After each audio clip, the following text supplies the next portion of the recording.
Depth of Quran YouTube চ্যানেলের সম্মানিত দর্শক শ্রোতাদের প্রতি আমি শুভেচ্ছা এবং শ্রদ্ধা জানাচ্ছি। আসসালামু আলাইকুম রহমতুল্লাহি ওয়া বারাকাতুহু। আজকে তারিখ হচ্ছে 20শে মে 2025 খ্রিস্টাব্দ, 21শে জিলকদ 1446 হিজরি এবং 6 জ্যৈষ্ঠ 1432 বাংলা সন বা বঙ্গাব্দ। আজকে 73 নম্বর পর্ব, পবিত্র কোরআনের বাংলা ভাষ্যে তেলাওয়াত ও অর্থ উপস্থাপনে 73 নম্বর পর্ব, 73rd এপিসোড। আমরা পবিত্র কোরআনের 9 নম্বর সূরা তাওবা শুরু করেছি গত পর্ব থেকে, 72 নম্বর পর্ব থেকে। 72 নম্বর পর্বে সূচনা বক্তব্যে আমরা সূরা তাওবার শানে নজুল, সূরা তাওবার নামকরণ ইত্যাদি প্রসঙ্গে ছোট ছোট কয়েকটা কথা উপস্থাপন করেছি। এখনও আবার দু একটা কথা আমরা উপস্থাপন করব। সূরা তাওবায় 129টি আয়াত আছে।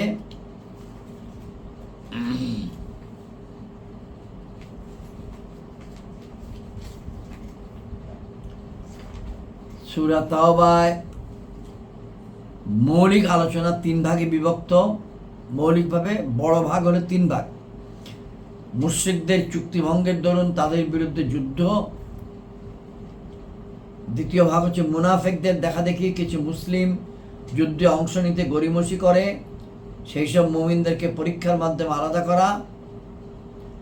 এবং সূরার শেষ অংশে আছে পরীক্ষায় পাশ করা সেই সব মুমিনকে ক্ষমা করা, ক্ষমা চাওয়া এবং আল্লাহ রাব্বুল আলামিন কর্তৃক ক্ষমা করার আলোচনা। সূরা তাওবার বিকল্প নাম বা দ্বিতীয় নাম হচ্ছে সূরা বারাত। তাওবা মানে প্রত্যাবর্তন করা, ক্ষমা চাওয়ার পর প্রত্যাবর্তন করা, সত্যের উপর প্রত্যাবর্তন করা, ভুল ও মিথ্যা করার কারণে ক্ষমা চেয়ে সত্য এবং সঠিকতার উপর প্রত্যাবর্তন করা, তাওবা। ইসলামী পরিভাষায় মন্দ কাজ, গুনাহ থেকে পরিত্রাণ চেয়ে আল্লাহর কাছে ক্ষমা চেয়ে গুনাহ না করার অঙ্গীকার, তওবা।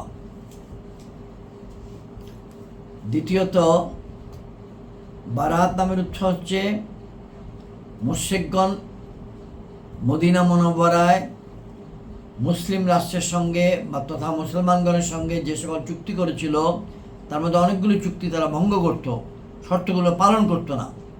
এই প্রসঙ্গে এখানে আলোচনা আছে। এই সূরা নাজিল হয়েছিল তাবুক যুদ্ধের সময়। তাবুক যুদ্ধ 9ম হিজরিতে। তাবুক একটি জায়গার নাম। এটি বর্তমান সৌদি আরবের ভূখণ্ডে উত্তর পশ্চিমে এবং তখনকার আমলেও জাজিরাতুল আরব বা আরব বদ্বীপের উপদ্বীপের উত্তর পশ্চিম অংশে ছিল তাবুক নামক জায়গাটি। বাইজেন্টাইন বা রোমান সাম্রাজ্য ইসলামী রাষ্ট্রকে আক্রমণ করতে পারে এই আশঙ্কার কারণেই মুসলমানগণ মদিনা থেকে রওনা হয়েছিলেন তাদেরকে প্রতিহত করার জন্য। সেখানে 20 দিন ছিলেন, কিন্তু বাইজেন্টাইন সৈন্যগণ আসেন নাই। না আসার কারণে তারা 20 দিন পর সেখান থেকে উঠে চলে আসেন।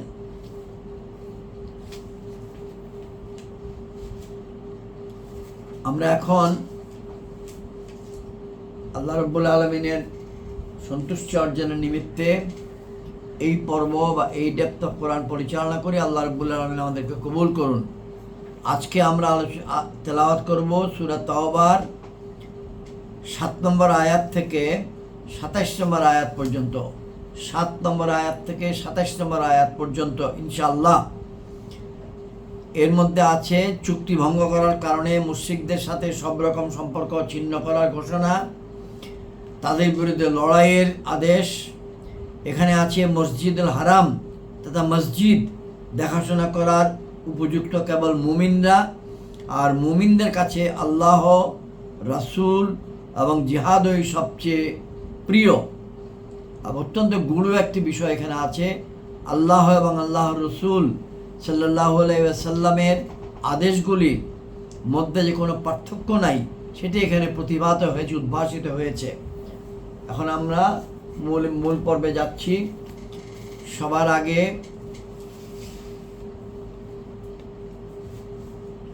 তেলাওয়াতের পূর্বে আমরা দরুদ শরীফ পড়ছি। আল্লাহুম্মা সাল্লি আলা মুহাম্মাদিন ওয়া আলা আলি মুহাম্মাদিন কামা সাল্লাইতা আলা ইব্রাহিম ওয়া আলা আলি ইব্রাহিম ইন্নাকা হামিদুম মাজিদ। আল্লাহুম্মা বারিক আলা মুহাম্মাদিন ওয়া আলা আলি মুহাম্মাদিন কামা বারাকতা আলা ইব্রাহিম ওয়া আলা আলি ইব্রাহিম ইন্নাকা হামিদুম মাজিদ। সংক্ষিপ্ততম দরুদ শরীফ সাল্লাল্লাহু আলাইহি ওয়াসাল্লাম, সাল্লাল্লাহু আলাইহি ওয়াসাল্লাম, সাল্লাল্লাহু আলাইহি ওয়াসাল্লাম। আরেকটি এক বাক্যের দরুদ শরীফ তেলাওয়াত করি, অভ্যাস করি আমি এবং হাজারো লোক। আল্লাহুম্মা সাল্লি আলা সাইয়্যিদিনা মুহাম্মাদিন ওয়াসিলাতে ইলাইকা ওয়া আলিহি ওয়াসাল্লিম। আল্লাহুম্মা সাল্লি আলা সাইয়্যিদিনা মুহাম্মাদিন ওয়াসিলাতে ইলাইকা ওয়া আলিহি ওয়াসাল্লিম। আল্লাহুম্মা সাল্লি আলা সাইয়্যিদিনা মুহাম্মাদিন ওয়াসিলাতে ইলাইকা ওয়া আলিহি ওয়াসাল্লিম। আমরা এখন আমাদের আজকের তেলাওয়াত শুরু করব, এই পর্বের তেলাওয়াত শুরু করব। সূরা তাওবা যখন শুরু করেছিলাম তখন বিসমিল্লাহ ব্যতীত শুরু করেছিলাম, কিন্তু কোরআন তেলাওয়াতের সাধারণ নিয়ম অনুসরণ করে আমরা এখন আবার সবকিছু করবো ইনশাআল্লাহ।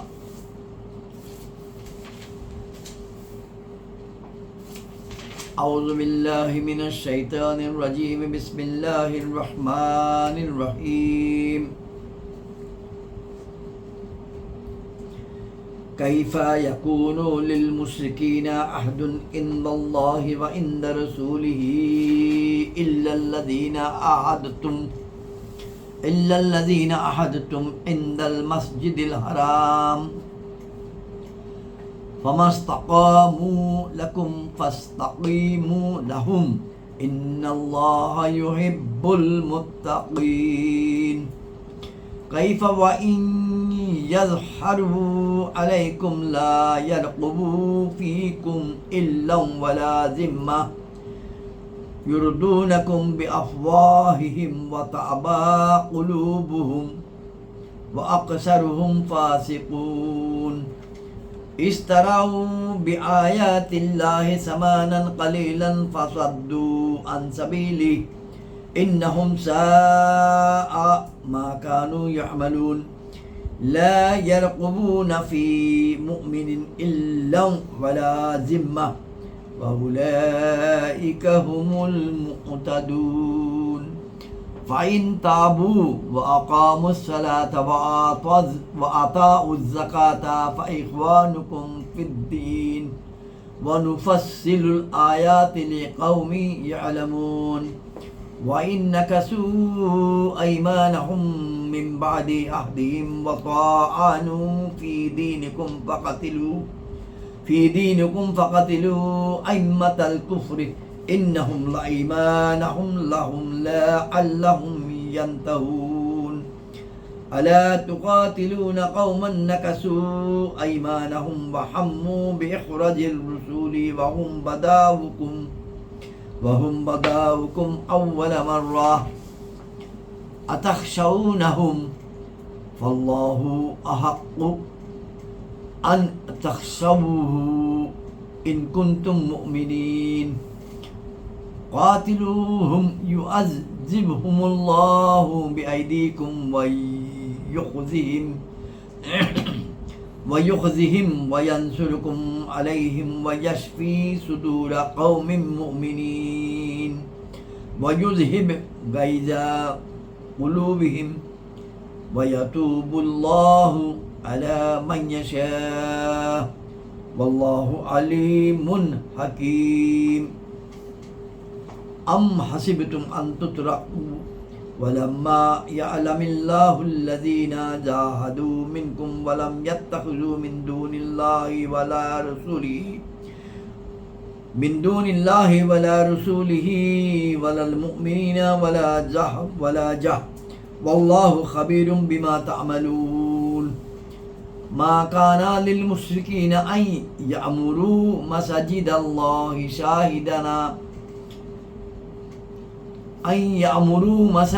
الله شاهدين على أنفسهم بالكفر أولئك حبطت أعمالهم وفي النار هم خالدون. إنما يعمر مساجد الله من آمن بالله واليوم الآخر وأقام الصلاة وآتى الزكاة بالله واليوم الآخر وأقام الصلاة وآتى الزكاة ولم يخش الله فعسى أولئك أن يكونوا من المعتدين أجعلتم سقاية الحاج وإمارة المسجد الحرام كمن آمن بالله واليوم الآخر وجاهد في سبيل الله لا يستوون عند الله والله لا يهدي القوم الظالمين الذين آمنوا وحجروا وجاهدوا في سبيل الله بأموالهم وأنفسهم أعظم درجة عند الله وأولئك هم الفائزون يبشرهم ربهم برحمة منه ورضوان وجنات لهم فيها نعيم مقيمون خالدين فيها أبدا إن الله عنده أجر عظيم يا أيها الذين آمنوا لا تتخذوا آباءكم وإخوانكم أولياء إن استحبوا الكفر على الإيمان ومن يتولهم منكم فأولئك هم الظالمون قل إن كان آباؤكم وأبناؤكم وإخوانكم وأزواجكم وعشيرتكم وأموال اقترفتموها وتجارة تخشون كسادها ومساكين ترضونها أحب إليكم من الله ورسوله وجهاد في سبيله فتربصوا حتى يأتي الله بأمره والله لا يهدي القوم الفاسقين لقد نصركم الله في مواطن كثيرة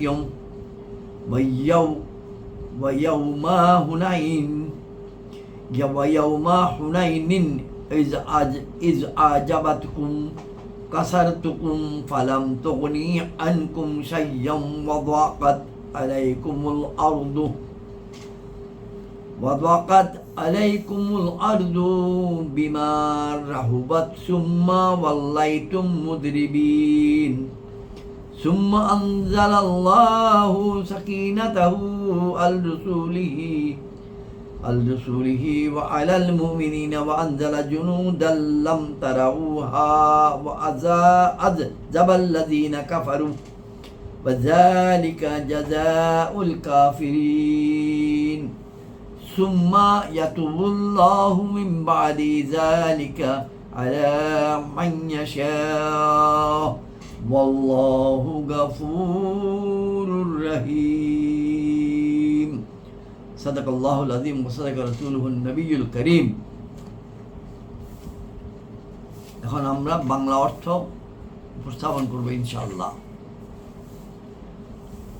যেখান থেকে আমরা অর্থ উপস্থাপন করছি সেই কিতাবটি হচ্ছে আলা হযরত ইমাম মোহাম্মদ আহমদ রেজা খান বেরলভী রহমতুল্লাহ আলাইহি কর্তৃক কৃত তরজমায়ে কোরআন, নাম কনজুল ঈমান, এবং হাকিমুল উম্মত আল্লামা মুফতি আহমদ ইয়ার খান নাইমি রহমতুল্লাহ আলাইহি কর্তৃক কৃত তাফসীর, নাম নুরুল ইরফান। এই দুটির সমন্বয়কৃত বঙ্গানুবাদ যেটি করেছেন মাওলানা মোহাম্মদ আব্দুল মান্নান, চট্টগ্রাম নিবাসী। আয়াত 7 সূরা তাওবা। মুশরিকদের জন্য আল্লাহ ও তার রসুলের নিকট কোনো অঙ্গীকার কি করে বলবৎ থাকবে? কিন্তু ওই সব লোক যাদের সাথে তোমাদের চুক্তি মসজিদ হারামের নিকটে হয়েছে, সুতরাং যতক্ষণ পর্যন্ত তারা তোমাদের জন্য চুক্তিতে স্থির থাকবে, তোমরাও তাদের জন্য স্থির থাকো। নিঃসন্দেহে পরহেজগারদের আল্লাহ ভালোবাসেন। তোমাদের চুক্তি মসজিদ হারামের নিকটে হয়েছে বলতে বোঝানো হয়েছে হুদাইবিয়ার সন্ধিকালে বনি হামজা গোত্রের সাথে আল্লাহ রসুল সাল্লাল্লাহু আলাইহি ওয়াসাল্লাম যে চুক্তি করেছেন, যদি তারা কোনরূপ চুক্তি ভঙ্গ না করে থাকে তবে তাদের চুক্তির সময়সীমা পূর্ণ করুন। এটা হলো নির্দেশ। আয়াত 8, নিঃসন্দেহে আল্লাহ পরহেজগারদের ভালোবাসেন। এটা ছিল ইন্নাল্লাহা ইউহিব্বুল মুত্তাকিন। আয়াত 8, হ্যাঁ কিভাবে? তাদের অবস্থা তো এই যে তারা যদি তোমাদের উপর জয়ী হয় তবে তারা না আত্মীয়তার প্রতি লক্ষ্য রাখবে, না চুক্তির প্রতি। নিজেদের মুখের কথা দিয়ে তোমাদের সন্তুষ্ট করে এবং তাদের হৃদয়ের মধ্যে অস্বীকার রয়েছে, আর তাদের অধিকাংশই নির্দেশ অমান্যকারী।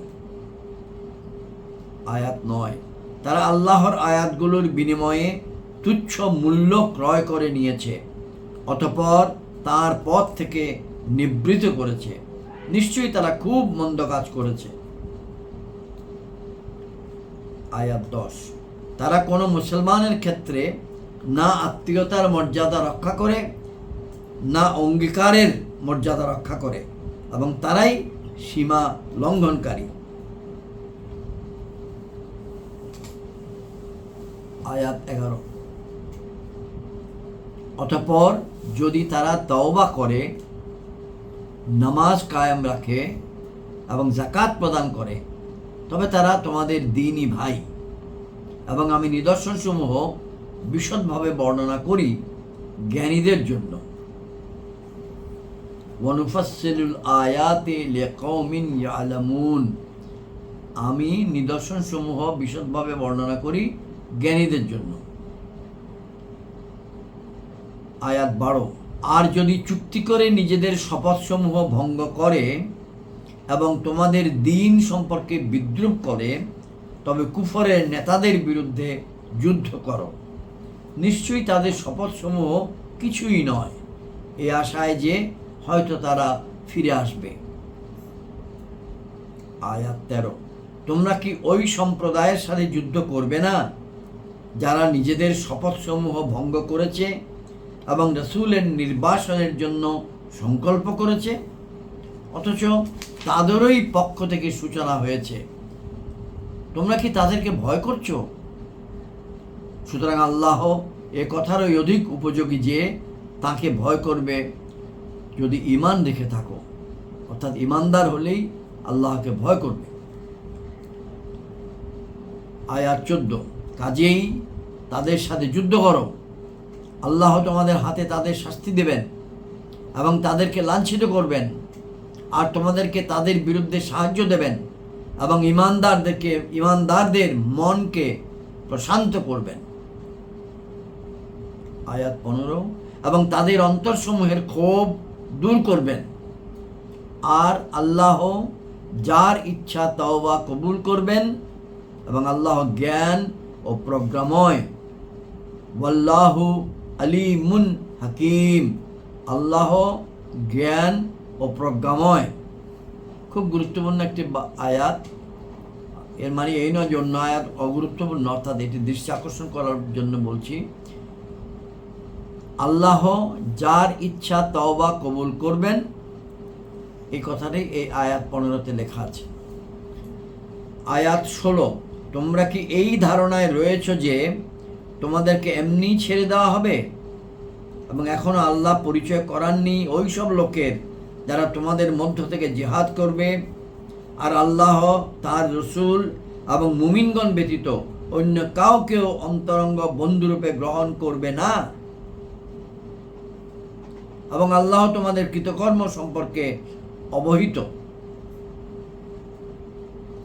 মুমিনদের ব্যতীত কাফেরদেরকে, মুশরিকদেরকে বন্ধু হিসাবে গ্রহণ না করার পরামর্শ, না করার আদেশ অতীতেও অনেক আয়াতে আল্লাহ রাব্বুল আলামিন দিয়েছেন। আয়াত 17, মুশরিকদের জন্য শোভা পায় না যে তারা আল্লাহর মসজিদ সমূহ আবাদ করবে, নিজেরাই নিজেদের কুফরের সাক্ষ্য দিয়ে। তাদের সমস্ত কৃতকর্ম বিনষ্ট হয়ে গেছে এবং তারা সর্বদাই আগুনেই অবস্থান করবে। অর্থাৎ কাফেরগণ যদি মসজিদের খেদমত করে, মুসাফিরখানা বানায় দেয়, কূপ বানায় দেয়, এগুলো নিষ্ফল, কোনো কাজের জন্য কোনো সওয়াব নেই। কারণ প্রাথমিক শর্ত হচ্ছে ঈমান। 18 নম্বর আয়াত, আল্লাহর মসজিদ সমূহ তারাই আবাদ করে যারা আল্লাহ ও কিয়ামতের উপর ঈমান আনে, নামাজ কায়েম করে, যাকাত প্রদান করে এবং আল্লাহ ব্যতীত অন্য কাউকেই ভয় করে না।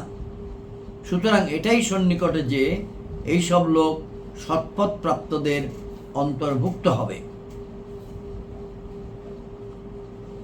19 নম্বর আয়াত, তোমরা কি হাজিদের পানি সরবরাহ এবং মসজিদে হারামের খেদমতকে তারই সমান স্থির করেছ যে আল্লাহ কিয়ামতের উপর ঈমান এনেছে, আল্লাহর পথে জিহাদ করেছে? অর্থাৎ একটি গ্রুপ আল্লাহর উপর ঈমান এনেছে, কিয়ামতের উপর বিশ্বাস এনেছে, আল্লাহর পথে জিহাদ করেছে, তাদের সঙ্গে হাজিদেরকে পানি খাওয়াচ্ছে এবং মসজিদে হারামের খেদমত করছে। মদিনাবাসী মুসলমানগণ এবং মক্কাবাসী অমুসলমানগণ, এই দুটির মধ্যে তুলনা করলে তারা আল্লাহর দৃষ্টিতে আল্লাহর নিকট কোনো মতেই সমান নয়। আল্লাহ জালিমদেরকে সৎপথ প্রদান করেন না। আর ওই সব লোক যারা ঈমান এনেছে, হিজরত করেছে এবং স্বীয় সম্পদ ও জীবন দ্বারা আল্লাহর পথে যুদ্ধ করেছে, আল্লাহর নিকট তাদের মর্যাদা বড় এবং তারা সফলকাম। 21 নম্বর আয়াত, তাদের রব তাদেরকে সুসংবাদ শোনাচ্ছেন।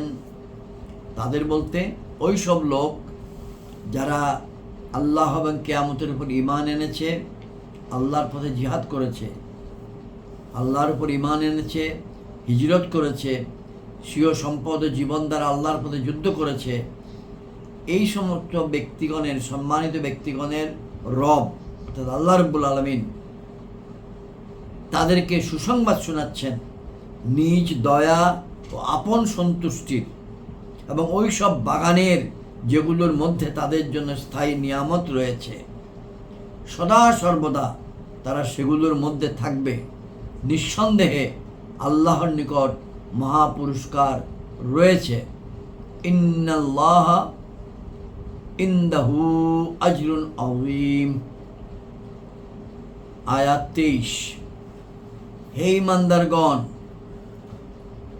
আপন পিতা ও নিজ ভাইদেরকে অন্তরঙ্গ মনে করো না, যদি তারা ঈমানের পরিবর্তে কুফরকেই পছন্দ করে, এবং তোমাদের মধ্য থেকে যে কেউ তাদেরকে অন্তরঙ্গ রূপে গ্রহণ করবে তবে তারাই জালিম।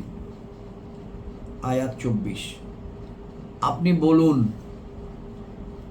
যদি তোমাদের পিতা, তোমাদের পুত্র, তোমাদের ভাই, তোমাদের পত্নী, তোমাদের স্বগোষ্ঠী, তোমাদের অর্জিত সম্পদ, তোমাদের ওই ব্যবসা বাণিজ্য যার ক্ষতি হবার তোমরা আশঙ্কা করো এবং তোমাদের পছন্দের বাসস্থান, এই সব বস্তু আল্লাহ, তার রসূল এবং তার পথে যুদ্ধ করা অপেক্ষা তোমাদের নিকট প্রিয় হয়, তবে অপেক্ষা করো আল্লাহ তার নির্দেশ আনা পর্যন্ত, আল্লাহ তার নির্দেশ আনা পর্যন্ত, এবং আল্লাহ ফাসিকদেরকে সৎপথ প্রদান করেন না। আয়াত 25, নিশ্চয়ই আল্লাহ বহু ক্ষেত্রে তোমাদেরকে সাহায্য করেছেন এবং হুনায়নের যুদ্ধের দিনে যখন তোমরা নিজেদের সংখ্যাধিক্যের উপর অহংকারী হয়ে গিয়েছিলে, তখন তা তোমাদের কোনো কাজে আসেনি এবং পৃথিবী এতই বিস্তৃত হওয়া সত্ত্বেও তোমাদের জন্য সংকুচিত হয়ে গিয়েছিল। অতঃপর তোমরা পৃষ্ঠ প্রদর্শন করে ফিরে গিয়েছিলে। অতঃপর আল্লাহ স্বীয় প্রশান্তি অবতীর্ণ করেছেন আপন রসুলের উপর ও মুসলমানদের উপর, এবং এমন বাহিনী অবতীর্ণ করেন যা তোমরা দেখতে পাও নাই, এবং কাফিরদেরকে শাস্তি দিয়েছেন। এমন সৈন্যবাহিনী অবতীর্ণ করেন যা তোমরা দেখতে পাওনি এবং কাফিরদেরকে শাস্তি দিয়েছেন। অর্থাৎ ফেরেশতাগণ যারা মুসলমানদের আড়ম্বর বাড়ানোর জন্য হুনাইনের যুদ্ধে এসেছিলেন, এই যুদ্ধে ফেরেশতাগণ যুদ্ধ করেননি, তারা যুদ্ধতে তো শুধু বদরে করেছিলেন। অর্থাৎ বদরের যুদ্ধের সময় আমরা বদরের যুদ্ধের আলোচনা ইতিপূর্বে সূরায় করেছি। বদরের যুদ্ধের সময় ফেরেশতাগণ মুসলমানদের সঙ্গে কাঁধে কাঁধ মিলিয়ে অস্ত্র নিয়ে যুদ্ধ করেছিলেন। এখানে ফেরেশতাগণ এসেছিলেন কিন্তু যুদ্ধ করেননি। এটা হল হুনাইনের যুদ্ধের কথা। আর অস্বীকারীদের শাস্তি এটাই। আমি আয়াত 26-এর অর্থ আবার পড়ছি। অতঃপর আল্লাহ স্বীয় প্রশান্তি অবতীর্ণ করেছেন আপন রসুলের উপর ও মুসলমানদের উপর, এবং এমন সৈন্যবাহিনী অবতীর্ণ করেন যা তোমরা দেখতে পাওনি, এবং কাফিরদেরকে শাস্তি দিয়েছেন। আর অস্বীকারীদের শাস্তি এটাই। আজকের আলোচনা শেষ আয়াত, সূরা তাওবার 27 নম্বর আয়াত। অতঃপর আল্লাহ এর পরে যাকে ইচ্ছা তাওবা বা তওবার শক্তি প্রদান করবেন, এবং আল্লাহ ক্ষমাশীল দয়ালু। আয়াতটি আমি আবার পড়ছি। সুম্মা ইয়াতুবুল্লাহু মিন বাদি যালিকা আলা মান ইয়াশা ওয়াল্লাহু গফুরুর রহিম। আজকের আলোচনা এখানে শেষ। আসসালামু আলাইকুম ওয়া রাহমাতুল্লাহি ওয়া বারাকাতুহু।